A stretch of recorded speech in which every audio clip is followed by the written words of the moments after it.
President Biden has until this Sunday to declassify any and all intelligence related to the origins of the COVID pandemic.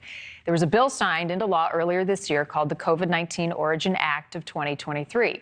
What it does is require all information pertaining to the links between the Chinese lab in Wuhan and the origin of the virus be declassified. There are two Republican lawmakers. They are adding some extra pressure as this deadline Sunday approaches. Missouri Senator Josh Hawley and Indiana Senator Mike Braun say the administration has not given any indication of when it will release that information and the materials. Leland Vittert is with us this morning, host of On Balance. What's the holdup? Well, good question. Timing is everything, right? And we know the Chinese do not like talking about the origins of COVID. And Secretary of State Antony Blinken is going to Beijing on Sunday. So having a report come out basically saying that this came from a lab and that the scientists were the first 3 cases of COVID, the scientists who work in the lab, which we believe Chinese intelligence, American intelligence has evidence of, doesn't work very well for the Biden administration's rapprochement, if you will, with China. The other part to this, and it's an important detail, is the bill says you need to declassify any and all intelligence. Well, it ... that doesn't hurt the national security of the United States. And as we've heard from a lot of people, the president does have the ability to declassify things. He also has the ability not to declassify things. So there's 2 parts of this. Will there be a report submitted to Congress with this intelligence? Number 1. And then number 2, will it have all of the intelligence or a very little bit of it? This leak earlier this week that said that the U.S. has intelligence that the first 3 cases of COVID were the 3 scientists working in the lab on coronaviruses is significant. Right. So there's not still the theory then that it originated in a market.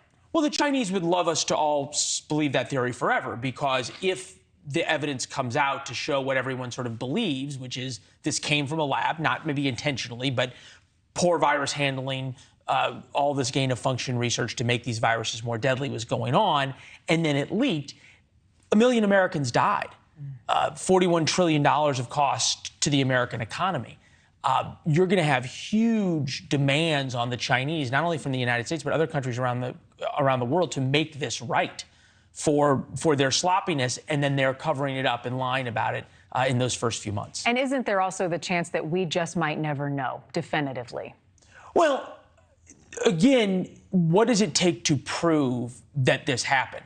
You know, there's no court of law to prove it in effectively because of sovereign immunity. So it really is what people believe and kind of what the world believes. And the Chinese will continue to sow doubt and sort of do the circular logic.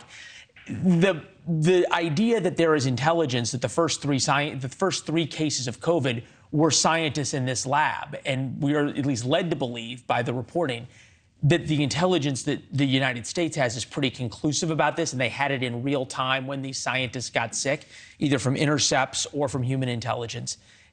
It would be hard to have a more conclusive link than that. Mm-hmm. And is the question then, if it happened in the lab and it was these 3 scientists, was it a lax in protocols? Was it intentional? Will that be part of the questioning moving forward? It'll absolutely be part of the questions. That we may never actually have a real answer to, and whether or not they were intentionally exposed or whether or not they were accidentally exposed. It wouldn't really make a lot of sense that if you're these scientists working on the deadliest pathogens in the world, that you'd intentionally expose yourself, that, you know, hey, we're trying to make this more deadly. Wonder if I'll survive. Let's go for it.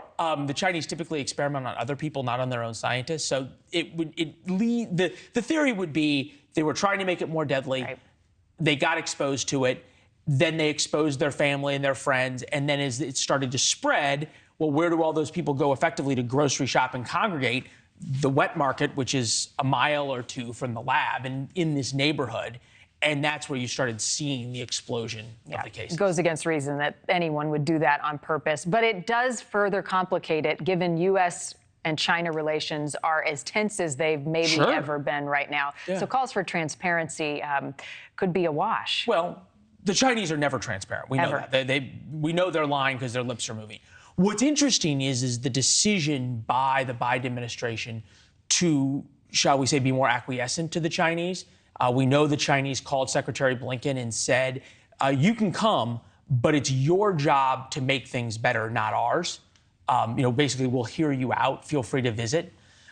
So the fact that the Biden administration is choosing to go that route and not banging the drums of, hey, we have this intelligence, we're going to become more antagonistic as it relates to Taiwan, we're going to become more antagonistic about the hacking that we've heard about and you guys have been reporting at throughout the past couple weeks. Thank you for watching. Go to newsnationnow.com to find NewsNation on your television provider. And don't forget to click the red subscribe button below to get more of NewsNation's fact-driven, unbiased coverage.